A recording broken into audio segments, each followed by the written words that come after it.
Wala po lahat, puro mga pangako. Itong si Austin darating dito, mangangako ng $1 million. Pangako, dapat may dala na siyang tseke. Ginogoyo ng Amerikano talaga itong si Bongbong Marcos at pumapayag naman at sinasakripisyo po ang economic and infrastructure development ng bansa po natin.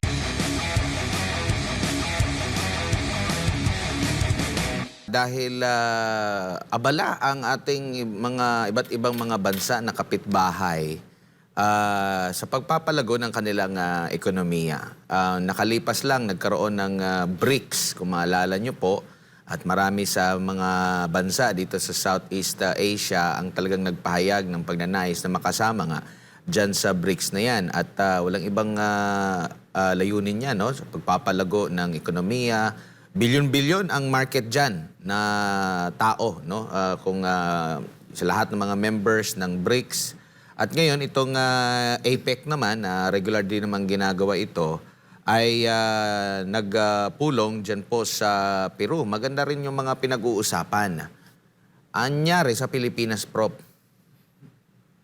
Well, naiiwanan po ang Pilipinas sa lahat ng mga magandang pinagtutulungan po ng global majority. At di lang po yung nabanggit mong BRICS Plus kung saan 23 bansa po ay naging partner countries na, liban pa po doon sa direktang naging miyembro. 130 pong naghihintay na makapila at makasama din po diyan, ano? Yung G20 makaraan nung APEC sa Peru, nagpulong din sa Brazil naman po, ano? So itong mga samahan po ng mga global majority o yung mga bagong angat na mga bansa, ano, na nagsimula pa noong 1955 sa Bandung Conference na tawag po noon ay Non-Aligned Nations, na magdeklara ng kanilang mga pangarap na umunlad at umiwas po sa divisive global geopolitics, ano. Ngayon po ay mature na po at nanguna na at naiiwanan na yung tinatawag na G7, the Western powers with Japan, ano. So ang malungkot talaga ay dahil po dito sa papaalipin ni Bongbong Marcos sa Estados Unidos at tayo naiitsapwera po sa lahat ng mga development dito. Doon sa BRICS na nabanggit mo, unang-una, apat na nangungunang mga bansa sa ASEAN, no, na kapantay ng Pilipinas sana, pero nalalampasan na sobra ang Pilipinas, ang Thailand, Indonesia, Malaysia at ano bang nakakalimutan kong isa, no? Apat yan, Vietnam, ano. Lahat po ay first, second tier ASEAN economies na po at ang Pilipinas po ay third tier pa rin. Na ka-classify po dahil below 4,000, below 4,500 pang gross domestic product per annum per capita, ano. Na sasama po tayo sa Laos, Cambodia, yung mga maliliit na bansa. And this is because nga yung pagsanib po ni Bongbong Marcos for the secret deal that he has made, that he has not revealed to the Filipino people kung ano po yung laman ng secret deal niya kay Biden at sa Amerika, no? Tayo ay initsapwera na po at iniitsapwera po ng Pilipinas mismo. Kusang lumalayo dito sa mga gandang developments po sa global majority. Anong maganda? Naalala ko yung pahayag ni Pastor Kibuloy kanina doon sa break, ano? Yung halimbawa yung train sa Pilipinas na from north to Mindanao, the south and Sulu na fast train. Ano, yan po ay nangyayari na po sa Indonesia, Jakarta to Bandung, fast train. Yan po ay nandoon sa Malaysia, East Coast Trail Link, andyan po sa Laos, China, fast train. Lahat po nagagawa na po ay dito po naantala kung matutuloy pa man ang 1,100 kilometer Mindanao Circumferential Railway, ang pagbubuhay ulit ng Bicol Express, nasaan na, ano? Ang North Rail, nasaan na? Wala po lahat, puro mga pangako. Itong si Austin darating dito, mangangako ng $1 million. Pangako, dapat may dala na siyang tseke. Ginogoyo ng Amerikano talaga itong si Bongbong Marcos at pumapayag naman at sinasakripisyo po ang economic and infrastructure development ng bansa po natin. Yung Amerikano at yung triumvirate po yan Amerikano na hawak po nila ang Philippine oligarchs na tumataba sobra sa tubo itong nakarang 2 taon.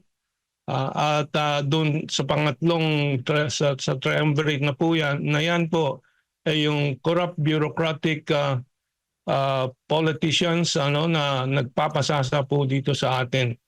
An economist asked me kung saan napupunta yung sinasabing growth rate na 5.2 o 5.1%. At dahil hindi nararamdaman ng mamamayan kundi nararamdaman ng mamamayan hindi growth kundi shrinkage ng kanilang laman sa bulsa at sa tiyan. Sabi ko lahat ng bloat, lahat ng surplus, lahat ng pasobra sa ekonomiya natin napupunta sa Amerikano, napupunta sa oligarchs, napupunta sa corruption po ng burokrata kapitalista na tinatawag. So nahihiwalay po tayo doon sa global majority. Lagi kong binibigyan ng stress po yung terminong or yung salitang global majority dahil nagsasama-sama na po yung dating colonial na mga bansa sa Africa, Latin America, at sa Asia. At ito na ang global majority na talagang sumusulong na sa kaunlaran po nila. Doon lang po sa Peru, doon sa BRICS, doon sa APEC Summit sa Peru, na nabuksan po ang $3.1 billion na Port of Chansay. Sometimes it's pronounced as Port of Chancay. Na parang yung galleon trade ng Pilipinas at ng Mexico noon. Pero ito po rektang shipping transport from Asia to Latin America na mabubuksan po. Mababawasan 12 araw ang biyahe po ng mga barko mula Asia to Shanghai or Chansay Port sa Peru and back. At mabubuksan po yung merkado po ng Latin America to Asia. We will be left out again dahil po tayo ay kumalas po sa Belt and Road Initiative nitong 2023 nung nakaraang taon dahil ulit doon sa secret deal ni Bongbong Marcos sa Amerikano. And so yan po ang nangyayari. And kung naghihirap po ang sambayanang Pilipino tulad ng description po kanina ni Pastor Kibuloy na napakahirap talaga ng buhay ng Pilipino na kailangan po natin ng positibong inisyatibo, wala po yung mangyayari habang itong si Bongbong Marcos ay nandidiyan at kasabot niya ang Estados Unidos para dalhin po ang Pilipinas number 1 sa tuloy-tuloy na tensyon sa gera. Kaya po napipilitan po at tuwan-tuwa naman si Gabo Teodoro, nabibili daw siya ng Typhoon missiles, kahit mangutang, kahit mag-installment, dahil ang tanong sa kanya, ano ba ang komisyon mo dyan at ni Bongbong Marcos? Bakit kayo nagpipilit ng Typhoon missiles? Na wala naman pong ginagawa ang mga kalapit bansa po natin na agresyon laban sa Pilipinas. Ang meron lang gumagawang agresyon po ang Amerikano na sumasakop sa loob mismo ng Pilipinas ng mga base militar po natin para sa kanilang mga intensyon at hindi po sa kabutihan po ng bayang Pilipinas. I can go on and on and on, but we are going towards disaster tulad ng nangyayari po sa Europa, sa Ukraine, sa ginagawa ni Bongbong Marcos with the United States of America.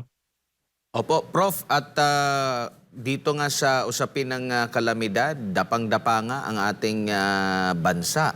Bibilit pa tayo ng ganyan. Para saan yan gagamitin? Paghahanda sa gera. Dito pa nga lang sa kalamidad, nabanggit niya na side na yung ating pera intended para dito. At hindi pa kasama dyan yung ayuda pa lang at pagtulong sa recovery. Hindi pa kasama dyan yung mga infra na dapat na ipatayo para dito sa paglaban dito sa kalamidad.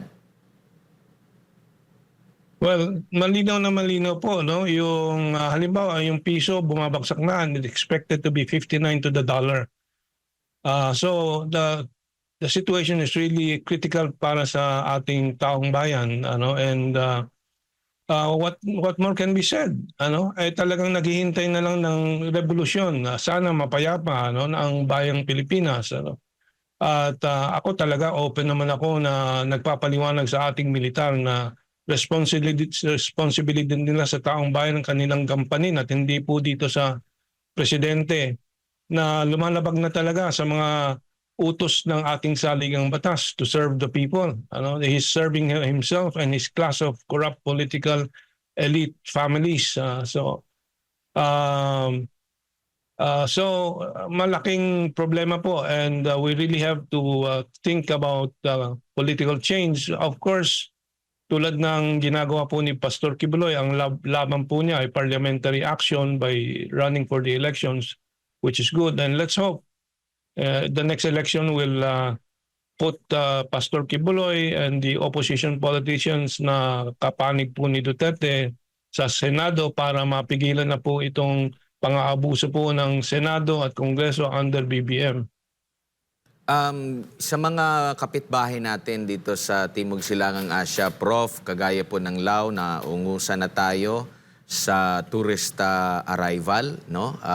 Kumpara nga dito sa Pilipinas, napabalita na rin na Vietnam na ang may mataas na pag-export ng saging natin.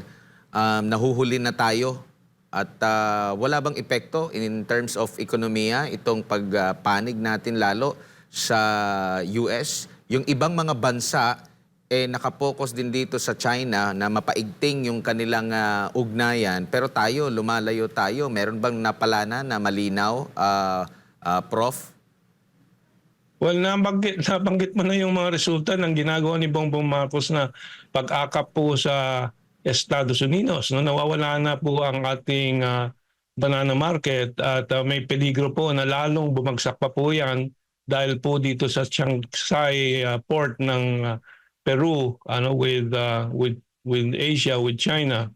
Dahil po pati saging maraming kukunin na rin sa Latin America. Hindi lang po Peru yan, kundi konektado yung port na yan sa mga riles dyan sa Brazil, Ecuador, Honduras at iba pa. So talagang mawawalan po merkado. Itong pag-aalyansa po ni Bongbong Marcos sa Estados Unidos basically talagang flawed, talagang mali talaga. Meron tayong nababasa na mga economic program tulad ng Indo-Pacific Economic Framework ng Estados Unidos na ang mga Amerikano mismo ay umamin na pumalpak na naman. Wala naman talagang positibong nababalitaan sa mga economic programs ng Estados Unidos dahil ang Estados Unidos mismo ay nasa bangin ng recession at depression, financial depression. So, number 2, napakalayo yung merkado ng Amerika sa Pilipinas. At yung China ay nandito lang sa paligid natin. Pero iiwanan natin yung merkado ng China para sa Amerika. That is a false promise. It will never happen. And so yung mga kalapit bansa po natin, Malaysia, Indonesia. Indonesia, by the way, has just signed an agreement with China na doon sa kanilang overlapping claims sa South China Sea, yung nagpapatong-patong na mga competing claims ng Indonesia ay China ay kanilang naareglo na at sila ay magjo-joint venture sa oil, gas, and other mineral exploration dun sa overlapping claims na yon. Tulad na sana nung panahon ni Duterte yung oil and gas joint venture na kasunduan ng China at Pilipinas pero sinabotahan ng mga American boys tulad ni Locsin at ni Manny Pangilinan. So mauuna na naman tayo ng Indonesia doon sa exploitation ng mga resources sa South China Sea sa pamamagitan ng pagsasantabi ng mga lawfare or warfare with the law. Walang promesa pong magtatagumpay dito sa Philippine-US relationship while the rest of our neighbors are already progressing far, far ahead of us with the cooperation with China.